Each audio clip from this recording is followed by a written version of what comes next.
मैंने बहुत रिक्वेस्ट की डीएमसी वालों से कि एडमिट कर लो, लेकिन वो कहते हैं जब तक रिपोर्ट नहीं आएगी कोरोना की तब तक हम कुछ भी नहीं कर सकते, पेशेंट को हाथ भी नहीं लगा सकते। जैसे ही हमने कहा कि अब तो कोरोना पॉजिटिव आ गया, अब तो आइसोलेशन में शिफ्ट कर दो, ट्रीटमेंट शुरू करो, तो उन्होंने अपने हाथ खड़े कर दिए। कहते हमारे पास बेड नहीं है, हम आपको एडमिट नहीं करेंगे, आप गवर्नमेंट हॉस्पिटल ले जाओ। 4-4:30 बजे जब पापा की तबीयत बहुत ज़्यादा ख़राब हो गई, पापा ने मेरे को बुलाया। मेरे को कहते अब मेरे से सांस ली ही नहीं जा रही, पापा से नहीं बोला जा रहा। मैं कहा प्लीज़ जल्दी से कुछ करो। एट दी एंड डीएमसी वालों ने हमें नहीं एंट्री दी, वहाँ पे ना एडमिट किया।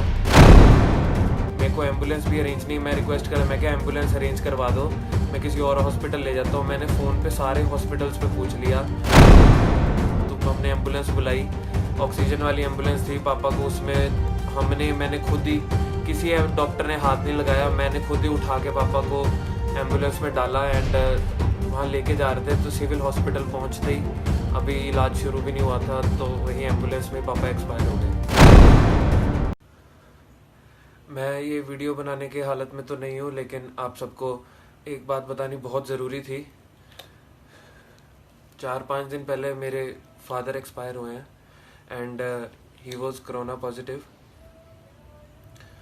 ऐसा था कि फ्राइडे से 3-4 दिन पहले उनको फीवर चल रहा था थोड़ा सा एंड उनकी तबीयत ठीक थी, उनको ब्रीदिंग प्रॉब्लम भी नहीं आ रही थी, नॉर्मल थे, फीवर था हल्का फुल्का, तो दवाई दे रहे थे। और थर्सडे को उनकी तबीयत ज़्यादा ख़राब हुई है, तो मैं उनको लेके गया हूँ हॉस्पिटल, लेकिन किसी हॉस्पिटल ने एडमिट नहीं किया क्योंकि कोरोना का टेस्ट नहीं करवाया था। तो वो कहते कि कोरोना का टेस्ट करवाओ फिर एडमिट करेंगे। तो मैं थर्सडे को शाम को डीएमसी, यहाँ पे एक हॉस्पिटल है दयानंद मेडिकल कॉलेज, सबसे बड़ा प्राइवेट हॉस्पिटल है, मैं वहाँ पे लेके गया पापा को एंड वहाँ पे उनका टेस्ट करवाया कोरोना का। वो कहते कि 4 घंटे तक रिपोर्ट आ जाएगी या फिर अगले दिन सुबह 12 बजे तक। तो मैं लेके उनको घर आ गया उसके बाद, क्योंकि उनकी तबीयत तब सही थी, मेरे से बात कर रहे थे प्रॉपर। एंड फ्राइडे को सुबह उनकी तबीयत ज़्यादा ख़राब होगी एंड मेरे को एकदम से उनको डीएमसी दोबारा लेके जाना पड़ा, बिकॉज़ उनसे सांस नहीं ली जा रही थी उसके बाद। तो मैं सुबह 10 बजे वहाँ लेके पहुँच गया हूँ पापा को। मैं वहाँ पे डीएमसी में मैंने कहा कि ऐसे पापा को सांस नहीं ली जा रही। उन्होंने इमरजेंसी के बाहर ही एक डिवाइस होता है ऑक्सीमीटर, उससे ब्रीदिंग चेक की पापा की, तो वो आ रही थी 40। मतलब नॉर्मल एक इंसान में मतलब 99-100 इतनी होनी चाहिए ऑक्सीजन लेवल एंड 90 से नीचे जाए तो ऑक्सीजन देनी पड़ जाती है एंड 60 से नीचे डेंजर होता है। तो पापा की आ रही थी 40 ऑक्सीजन मास्क लगाने के बाद।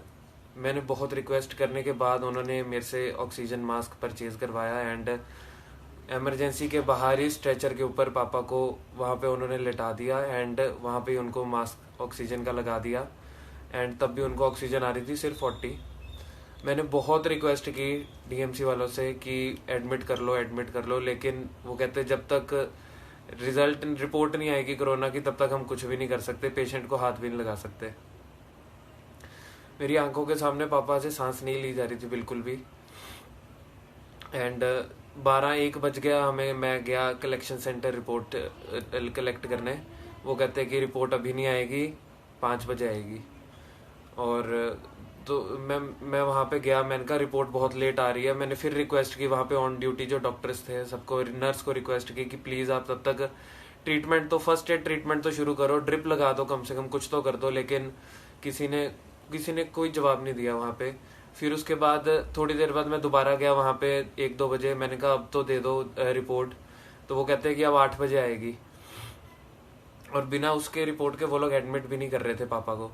तो उसके बाद हमने बहुत उनको बोला कि आप करो, एडमिट करो किस तरह। तो उसके बाद रिपोर्ट आई, 3-3:30 बजे रिपोर्ट आई। बहुत कहने के बाद उन्होंने रिपोर्ट दी हमें, 3-3:30 बजे रिपोर्ट आई, जिसके अंदर पापा को कोरोना पॉजिटिव निकला। लेकिन जैसे ही हमने कहा कि अब तो कोरोना पॉजिटिव आ गया, अब तो आइसोलेशन में शिफ्ट कर दो, ट्रीटमेंट शुरू करो, तो उन्होंने अपने हाथ खड़े कर दिए। कहते हमारे पास बेड नहीं है, हम आपको एडमिट नहीं करेंगे, आप गवर्नमेंट हॉस्पिटल ले जाओ। मेरी आंखों के सामने पापा मेरे को बुला के कहते कहते मेरे को सांस नहीं आ रही, कहते मेरे को प्रॉब्लम हो रही है सांस आने में। मैं उनको ये कह रहा था, मैं कहा मेरे को पता है पापा नहीं आ रही। मैं इतना रिक्वेस्ट किया वहाँ पे, लेकिन किसी ने मेरी बात नहीं सुनी। और 4 साढ़े 4 बजे जब पापा की तबीयत बहुत ज़्यादा ख़राब हो गई, पापा ने मेरे को बुलाया। मेरे को कहते अब मेरे से सांस ली ही नहीं जा रही।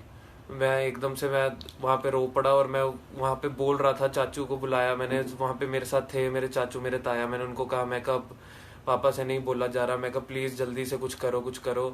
एट द एंड डीएमसी वालों ने हमें नहीं एंट्री दी वहाँ पे, ना एडमिट किया। मैंने एम्बुलेंस बुलाई, मेरे को एम्बुलेंस भी अरेंज नहीं। मैं रिक्वेस्ट करा, मैं क्या एम्बुलेंस अरेंज करवा दो, मैं किसी और हॉस्पिटल ले जाता हूँ। मैंने फ़ोन पे सारे हॉस्पिटल्स पे पूछ लिया।